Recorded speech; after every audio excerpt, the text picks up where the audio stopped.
My hairdresser Sergio has sent me down to do a little bit of exploration into what it takes to be a hairdresser and to keep up to being the best in the business. Now, in the past few weeks, I've brought you how to get a shampoo and how to get that extra edge into your cut. We're going to take you a little bit behind the scenes as to what it takes just to give you that little bit extra edge. Behind me, I've got 3 different people. I've got short hair, I've got long hair, so let's have a look beforehand, during and after and see if you can get some tips as well. Let's meet some hairdressers who really know how to do it in the business. Let's go.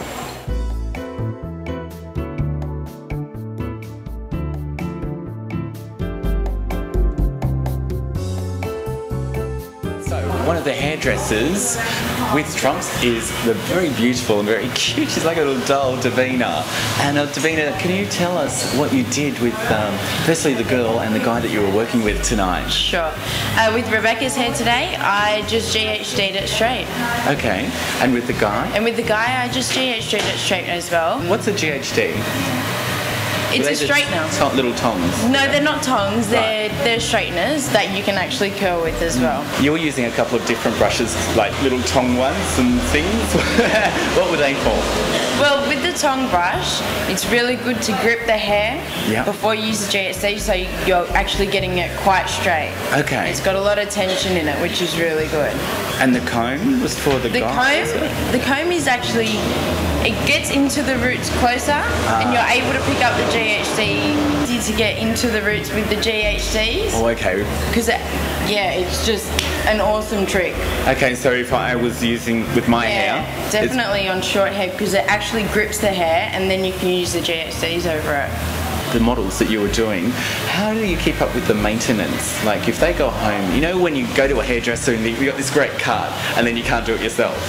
Is there some ways that you can maintain things? You can show them how you're actually blow drying their hair, or if you're using the straighteners, you can show them how you're doing it, and you know, if you're pulling quite hard or if you're curling it, you know, what kind of angle you need to curl it on and stuff.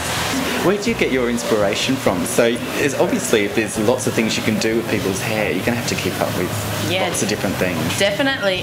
Mainly from websites and going to fashion shows and hair shows and just magazines as well. Yeah, do you learn from your colleagues? Oh, definitely. You know, everyone will always come with a new hairstyle each day, so.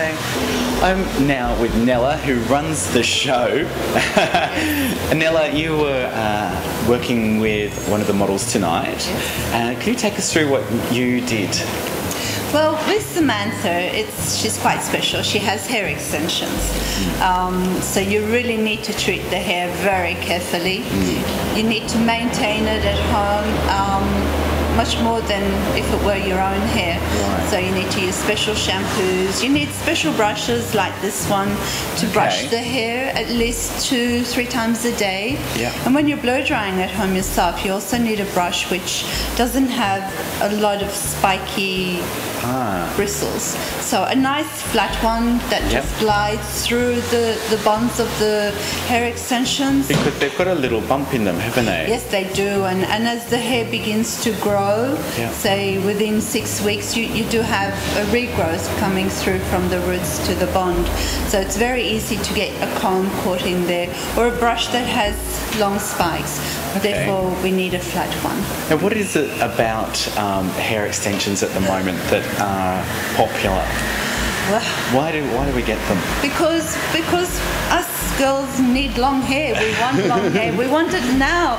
We don't want to wait 2 or 3 years for our hair to grow. Yeah. So it's instant. You know, you can change the length of your hair as well as you can change your color of your hair. So if you don't really want to color your own hair, or if you've had too many colors, you can actually add colour with hair extensions, so you can be blue one month and pink another month, as well as having longer hair. And there's different ways of putting them in, isn't there? There's different techniques. There is. There's different hair extensions. There's wafts of hair, and there's some that you glue in, there's some that you sew in. The ones that we prefer are the great lengths, which is with a little bond, which is made of keratin. Yep. You can be so creative with them, can't you? Oh, absolutely. What have you seen? Like, what are the changes that have happened in hair? Well, hair, like fashion, goes in cycles. You know, you've got the 70s where you had your flicks, and they kind of came back a little bit last year again, and then you had people with curly hair that wanted their hair totally dead straight. So we've been through that. I see curls coming back in again, soft, natural curls. Okay. So there's been a lot of changes. And we saw that tonight with the GHD, how you can do that. Yes, that's right. Now, we've got a little surprise to the people at home. Nella's got a giveaway, and what we want you to do is email in how many stores Trumps have, and we'll have a little surprise for you. What is it, Nella? Well, it's a nice little package where you get complimentary hair color, cut and blow dry to the value of $150. Fantastic. So email giveaways@queertv.com.au. How many Trump stores are there? And we'll give you $150 worth of fantastic hair. Yeah, absolutely. It was lovely to meet you tonight, Nella. Thank I had a you, ball Matt. down here. I've learnt so much, and I'm sure the people at home have as well.